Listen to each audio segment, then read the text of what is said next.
আচ্ছা, আজকে আমরা দেখব টাইপস অফ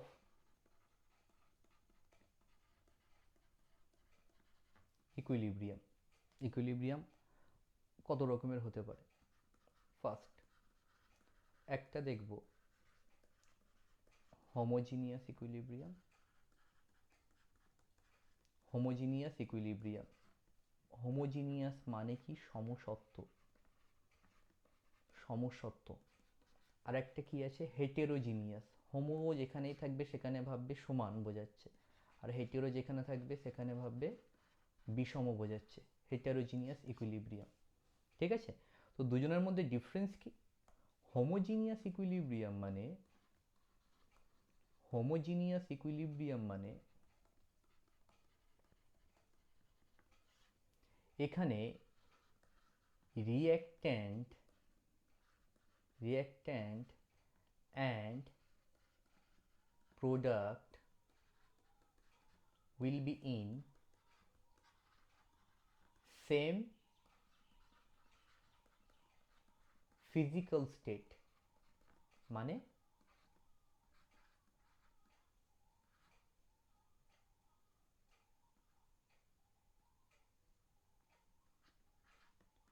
ভৌত দশা। মানে কি? মানে সেটা হচ্ছে কি, সবাই যদি থাকে সলিড বা লিকুইড বা gas, reactant and product will be in same physical state. All are in solid state. রিঅ্যাক্ট্যান্টও সলিড হলো, প্রোডাক্টও সলিড হলো, সবাই সলিড থাকতে হবে। ঠিক আছে, অল। ঠিক আছে, রিঅ্যাক্ট্যান্ট এবং প্রোডাক্ট সবাই যদি হচ্ছে সলিড স্টেটে থাকে তখন তাকে কি বলবো? Homogeneous equilibrium. বা all are in liquid state. যদি সবাই কি হবে? লিকুইড স্টেটে থাকে। বা all are in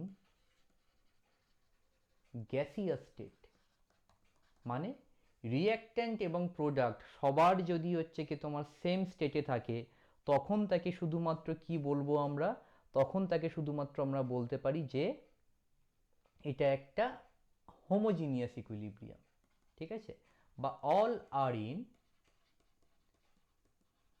solution phase. ঠিক আছে, বা সবাই যদি সলিউবল হয়ে থাকে তখন সেটাকে কি বলতে পারি আমরা? হোমোজিনিয়াস ইকুইলিব্রিয়াম বলতে পারি। ঠিক আছে, হেটেরোজিনিয়াস ইকুইলিব্রিয়াম মানে হেটেরোজিনিয়াস ইকুইলিব্রিয়াম মানে আচ্ছা, হোমোজিনিয়াস হোমোজিনিয়াস ইকুইলিব্রিয়ামের কতকগুলো যদি আমরা এক্সাম্পল দেখে নিই। যেমন এটা বারবার দেখেছি আমরা, N2 গ্যাস থেকে 3H2, এদের মধ্যে যখন একটা ইকুইলিব্রিয়াম তৈরি হবে 2NH3 গ্যাস। আচ্ছা, ইকুইলিব্রিয়ামে কিন্তু সব কিছু কিন্তু সবসময় স্টেট মেনশন করা দরকার। তুমি ধরো শুধু লিখলে নাইট্রোজেন প্লাস 3 হাইড্রোজেন অ্যামোনিয়া, এটা লিখলে কিন্তু হবে না, পাশে কিন্তু ফিজিক্যাল স্টেট কিন্তু মেনশন করাই দরকার। ঠিক আছে, আচ্ছা, H2 gas plus Cl2 gas থেকে 2HCl গ্যাস। মনে করে দেখো, এই সাইনও মিস করা যাবে না, ইকুইলিব্রিয়াম সাইনও তুমি কখনো মিস করতে পারবে না। ঠিক আছে, আচ্ছা, তো এটাও কি হলো? এটাও হলো হচ্ছে কি আমাদের সবাই দেখো গ্যাসিয়াস স্টেটে আছে, হাইড্রোজেন ক্লোরিন এবং HCl সবাই গ্যাসিয়াস স্টেটে আছে। তো বলতে পারি এটাও তাহলে একটা কি, একটা এক্সাম্পল যে হোমোজিনিয়াস ইকুইলিব্রিয়ামের এটাও একটা এক্সাম্পল আমরা বলতে পারি। ঠিক আছে, আচ্ছা, এছাড়া কোনো রকম যদি হচ্ছে কি তোমার অ্যাকুয়াস মানে হচ্ছে কি তোমার জলীয় দশে বা সলভেন্ট মিডিয়ামে যদি কোনো রিয়াকশন হয়ে থাকে তখন সবাই কি হতে হবে? সবাইকে হচ্ছে কি সলভেন্টের মধ্যে ডিজলভড হয়ে থাকতে হবে। ঠিক আছে, সবাইকে সলভেন্টের মধ্যে ডিজলভ হয়ে থাকতে হবে। আচ্ছা, যদি এটা যদি বুঝতে পারো তো একটা জিনিস বলি আমি। আচ্ছা, NaCl। NaClটা কি হলো? অ্যাকুয়াস স্টেটে আছে।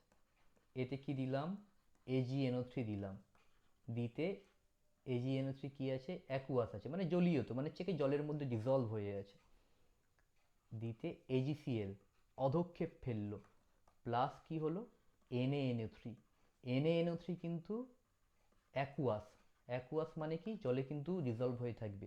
AgCl অধক্ষেপ পড়ছে, যখনই অধক্ষেপ পড়বে তখন তার মানে সে সলিড স্টেটে আছে, তখন তার মানে সে এটা কি হবে, এটা তার মানে হোমোজিনিয়াস ইকুইলিব্রিয়াম হবে না, এটা তাহলে কি হবে, এটা একটা হেটেরোজিনিয়াস ইকুইলিব্রিয়াম হবে, হেটেরোজিনিয়াস ইকুইলিব্রিয়াম।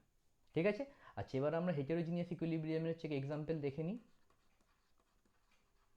হেটেরোজিনিয়াস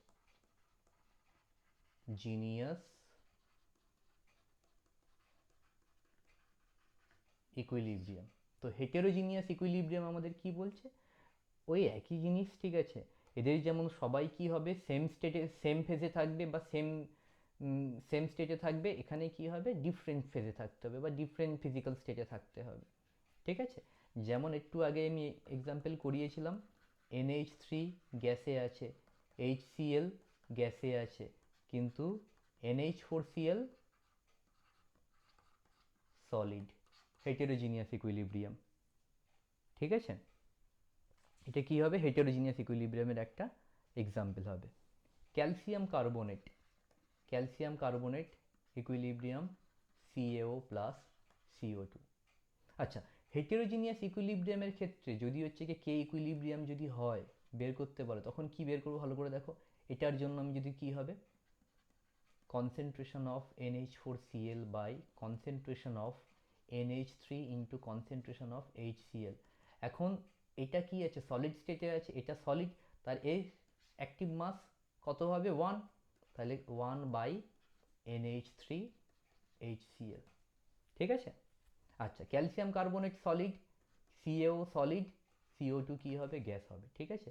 নিচে নিচে লিখবে না তোমরা, পাশে পাশে লিখবে। ঠিক আছে। আচ্ছা, আমি পরেরটাতে করে দেখাচ্ছি আমি। ঠিক আছে। Calcium carbonate solid equilibrium CaO solid, CO2 gas. এটার ক্ষেত্রে কে ইকুইলিব্রিয়াম কি হবে, এটার ক্ষেত্রে কে ইকুইলিব্রিয়াম ভালো করে দেখো, CaO প্রথমে সবাইকেই লিখবো আমি, তারপরে CO2 divide by calcium carbonate is equals to, শুধুমাত্র CO2 থাকবে আর কেউ থাকবে না। ঠিক আছে। তো এই গেল হচ্ছে আমাদের হেটেরোজিনিয়াস ইকুইলিব্রিয়াম এবং হোমোজিনিয়াস ইকুইলিব্রিয়ামের মধ্যে ডিফারেন্স। ঠিক আছে। হোমোজিনিয়াস ইকুইলিব্রিয়াম মানে সবাই সেম ফেজে থাকবে, আর হেটেরোজিনিয়াস ইকুইলিব্রিয়াম মানে সবাই হচ্ছে কি ডিফারেন্ট ফেজে থাকবে। ঠিক আছে। আচ্ছা, আর একটা কথা একটু বলে দিই একটু, ঠিক আছে, এটা প্র্যাকটিক্যালের সময় হয়তো অনেক জায়গায় দেখতে পাবে হয়তো। ঠিক আছে। একটা হয় হেটেরোজিনিয়াস মিক্সচার, হেটেরোজিনিয়াস মিক্সচার, আর একটা হয় হোমোজিনিয়াস মিক্সচার। হোমোজিনিয়াস মিক্সচার মানে সবাই একই ফেজে আছে এমন জিনিসকে নিয়ে মেশালাম, মানে সবাই গ্যাসে আছে, ঠিক আছে, এদেরকে নিয়ে মিক্স করলাম, তো কি হলো, হোমোজিনিয়াস মিক্সচার। ঠিক আছে।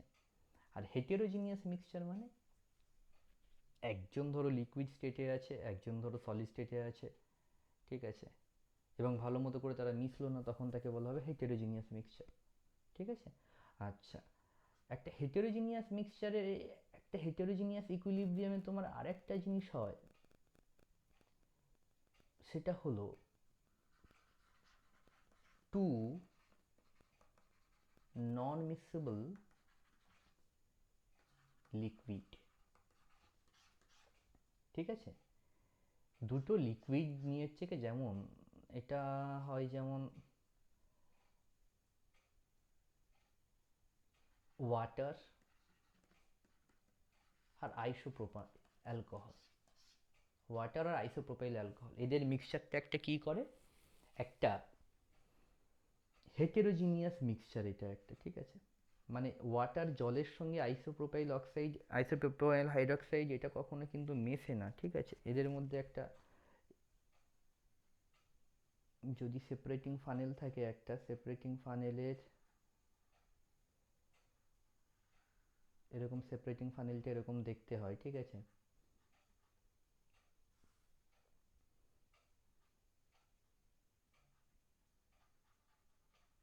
সেপারেটিং ফানেলটা এরকম দেখতে হয়।